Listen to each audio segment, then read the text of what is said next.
When users want to interact with an in-ear gesture system, they must first address it. This involves finding where to gesture and how to direct gestures towards a particular system. We present Do That There, an interaction technique for addressing in-ear gesture systems. It helps users address these systems by showing them where to gesture so their actions can be sensed, and how to direct their input so they do not unintentionally affect other systems.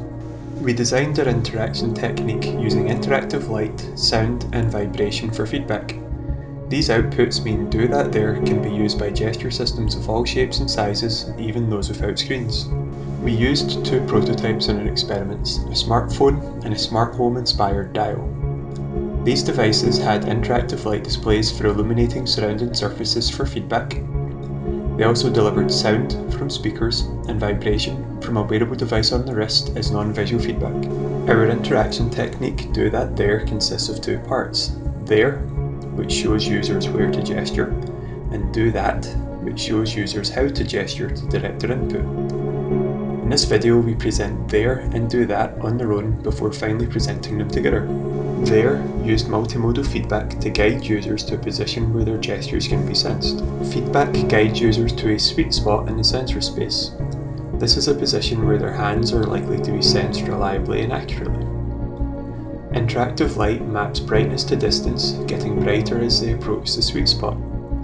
Audio and tactile feedback use a Geiger counter metaphor, with sound and vibration given more frequently as they approach it. In this video, a user searches for the sweet spot over a gesture-sensing mobile phone. The brightness of the light changes as they approach the sweet spot, with audio feedback being given more frequently.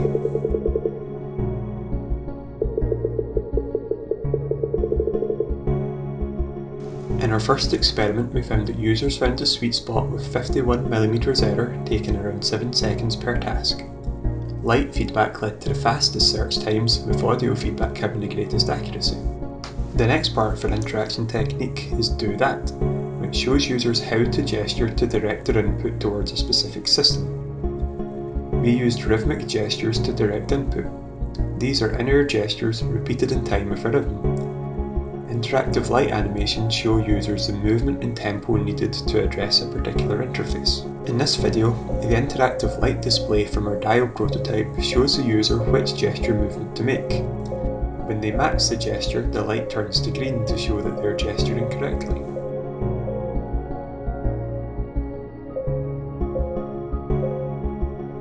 Our second experiment found that users performed rhythmic gestures well. They matched 93% of gestures and gave low difficulty ratings for the interaction. Some gestures were more difficult than others, especially those with a fast tempo. Finally, we described Do That There. This combines the There and Do That interactions. This helps users find where to gesture to address each interface, while also showing them how to direct their input towards it. Both interaction techniques are combined, with feedback being presented together. In the following example, the rhythmic gesture animations change in brightness as the user explores the input space. As the user moves their hand around the sensor space, the brightness of the rhythmic gesture animation changes. When it's at its brightest, it's because the user is gesturing in a location where they can be sensed reliably.